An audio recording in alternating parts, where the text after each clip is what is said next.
भारत का संविधान ये सिर्फ कानून की एक किताब नहीं है ना? ये असल में एक बेहतर भारत का सपना है, एक विजन है।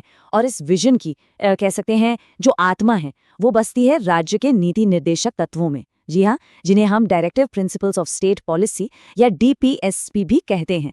तो चलिए आज संविधान की इसी आत्मा को थोड़ा और करीब से समझने की कोशिश करते हैं। तो सवाल ये उठता है कि ये है क्या? क्या ये सरकार के लिए बस एक टू डू लिस्ट है कि भाई ये काम करने हैं? या फिर ये हमारे संविधान का वो मॉरल कंपस है, वो नैतिक दिशा सूचक है जो देश को बताता है कि उसे किस रास्ते पर चलना है? चलिए इसी सवाल के साथ थोड़ा और गहरा उतरते हैं इसमें। तो आज हम क्या क्या देखने वाले हैं। सबसे पहले हम समझेंगे कि संविधान की आत्मा क्या है। फिर हम अधिकारों और इन निदेशक तत्वों के बीच का फर्क जानेंगे। इसके बाद हम इन प्रिंसिपल्स के पीछे की 3 बड़ी विचारधाराओं को डिकोड करेंगे और फिर देखेंगे कि कैसे ये सिद्धांत सिर्फ कागज पर नहीं रहे बल्कि कानून बने। और हाँ, आखिर में इनकी प्रासंगिकता और आलोचना पर भी एक नजर डालेंगे। तो चलिए शुरू करते हैं पहले सेक्शन से। आखिर ये नीति निदेशक तत्व हैं क्या और इन्हें संविधान की आत्मा क्यों कहा जाता है? देखिए, बिल्कुल सीधे साधे शब्दों में अगर कहें ना, तो ये डायरेक्टिव प्रिंसिपल्स अपने आप में कोई कानून नहीं है। ये सरकार के लिए एक तरह के गाइडलाइंस हैं, कुछ निर्देश हैं कि जब भी आप कोई कानून या पॉलिसी बनाएं तो इन बातों को ध्यान में जरूर रखें ताकि एक न्याय से भरा समाज बन सके। और ये हमारे संविधान के पार्ट 4 मतलब भाग 4 में आर्टिकल 36 से लेकर 51 तक दिए गए हैं। और इनका मकसद बड़ा जबरदस्त है। भारत को एक वेलफेयर स्टेट बनाना, मतलब एक ऐसा देश जिसका काम सिर्फ लॉ एंड ऑर्डर देखना नहीं है बल्कि अपने लोगों की भलाई, उनका सामाजिक और आर्थिक विकास सुनिश्चित करना भी है। और हाँ, एक मजेदार बात, ये आइडिया हमने आयरलैंड के संविधान से लिया था। अच्छा, अब आते हैं उस सवाल पर जो सबके मन में आता है, फंडामेंटल राइट्स यानी मौलिक अधिकार और ये डायरेक्टिव प्रिंसिपल्स, आखिर इनमें फर्क क्या है? दोनों ही तो जरूरी लगते हैं। इसकी कहानी भी बड़ी दिलचस्प है। जब संविधान बन रहा था तो संवैधानिक सलाहकार थे BN राव। उन्होंने एक बड़ा प्रैक्टिकल सुझाव दिया। उन्होंने कहा, देखिए, नागरिकों को जो अधिकार देने हैं उन्हें 2 हिस्सों में बांट देते हैं। एक वो जिन्हें हम आज अभी इसी वक्त कानूनी तौर पर लागू कर सकते हैं, और दूसरे वो अधिकार या आदर्श जिन्हें लागू करने के लिए देश को शायद वक्त लगेगा, रिसोर्सेज लगेंगे। और यहीं से इन दोनों के बीच का सबसे बड़ा फर्क निकल कर आता है। देखिए, फंडामेंटल राइट्स जस्टिशिएबल हैं, मतलब अगर सरकार आपकी बोलने की आज़ादी पर रोक लगाए तो आप सीधा कोर्ट जा सकते हैं। लेकिन डायरेक्टिव प्रिंसिपल्स नॉन जस्टिशिएबल हैं, यानी सबको समान काम के लिए समान वेतन मिले, ये लागू करवाने के लिए आप सरकार पर केस नहीं कर सकते। एक और तरीके से समझिए, फंडामेंटल राइट्स ज्यादातर नेगेटिव हैं, मतलब वो सरकार को कुछ गलत करने से रोकते हैं। वहीं डायरेक्टिव प्रिंसिपल्स पॉजिटिव हैं, वो सरकार को कुछ अच्छा करने के लिए कहते हैं। एक हमें पॉलिटिकल डेमोक्रेसी देता है तो दूसरा सोशल और इकोनॉमिक डेमोक्रेसी का सपना दिखाता है। चलिए अब जरा इन प्रिंसिपल्स को और करीब से देखते हैं। इन्हें समझने के लिए आमतौर पर 3 विचारधाराओं में बांटा जाता है। सबसे पहले आते हैं सोशलिस्ट या समाजवादी सिद्धांत।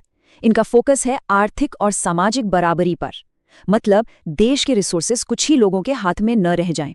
जैसे आर्टिकल 38 कहता है कि सरकार लोगों के कल्याण के लिए काम करेगी। आर्टिकल 39 जो कहता है equal pay for equal work, या फिर आर्टिकल 39A जो ये पक्का करता है कि किसी गरीब को सिर्फ पैसे की कमी की वजह से न्याय से दूर न रखा जाए, उसे मुफ्त कानूनी मदद मिले। दूसरी कैटेगरी है गांधीवादी सिद्धांतों की। जैसा कि नाम से ही जाहिर है, ये महात्मा गांधी के विचारों पर आधारित हैं। इनमें जोर है जमीनी स्तर पर लोकतंत्र पर, आत्मनिर्भरता पर। जैसे आर्टिकल 40 जो कहता है कि गांवों में पंचायतें बनाई जाएं, यानी पावर ऊपर से नीचे तक पहुंचे।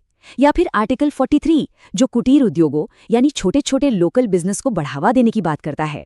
और फिर तीसरी विचारधारा है लिबरल इंटेलेक्चुअल यानी उदार बौद्धिक सिद्धांत। ये मॉडर्न सोच, तर्क और बराबरी पर आधारित हैं। जैसे आर्टिकल 44 जो देश के सभी नागरिकों के लिए एक यूनिफॉर्म सिविल कोड की बात करता है, या आर्टिकल 50 जो कहता है कि न्यायपालिका और कार्यपालिका को अलग अलग काम करना चाहिए ताकि कोई किसी पर हावी ना हो, और आर्टिकल 51 जो पूरी दुनिया में शांति और सुरक्षा को बढ़ावा देने की बात करता है। तो अब आप सोच रहे होंगे कि अगर इन पर अमल करवाने के लिए कोर्ट नहीं जा सकते तो क्या ये सब बस अच्छी अच्छी बातें हैं जो बस संविधान की किताब में लिखी हैं? जी नहीं, बिल्कुल नहीं। अब हम देखेंगे कि कैसे इन सिद्धांतों ने हकीकत में बड़े बड़े कानूनों की शक्ल ली है। और इस बात की अहमियत को समझने के लिए हमें खुद डॉक्टर BR अम्बेडकर की बात सुननी चाहिए।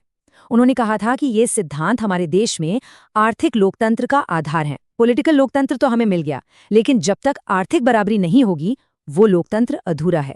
ये सोच थी इसके पीछे। चलिए एक सिद्धांत की यात्रा को देखते हैं। आर्टिकल 40 याद है, जिसमें ग्राम पंचायतें बनाने की बात थी। ये संविधान में लिखा था। दशकों तक ये बस एक गाइडलाइन रहा। सरकारें काम करती रहीं, कोशिशें होती रहीं, और फिर 1992 में आया 73वां संविधान संशोधन, और इस एक कानून ने उस सिद्धांत को एक संवैधानिक हकीकत में बदल दिया। आज पंचायती राज हमारे लोकतंत्र की रीढ़ है। और ये अकेला उदाहरण नहीं है।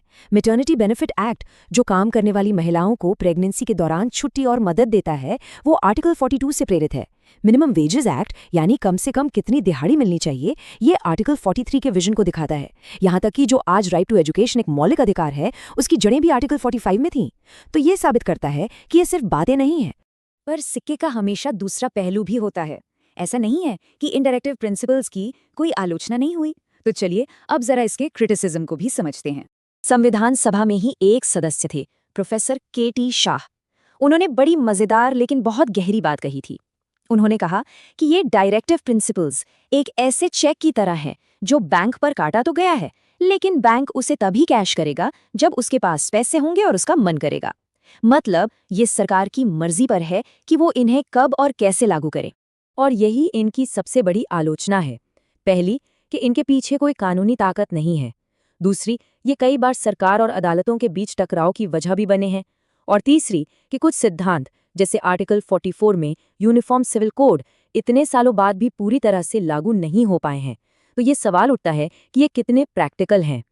लेकिन इन सारी आलोचनाओं के बावजूद एक बात तो माननी पड़ेगी, ये सिद्धांत आज भी संविधान की अंतरात्मा है। ये एक आईना है, एक बेंचमार्क है, जिसके सामने हम किसी भी सरकार के काम को रखकर देख सकते हैं। हम पूछ सकते हैं कि आपने एक कल्याणकारी राज्य बनाने के लिए क्या किया। ये हमें, यानी देश की जनता को, सवाल पूछने का एक नैतिक आधार देते हैं।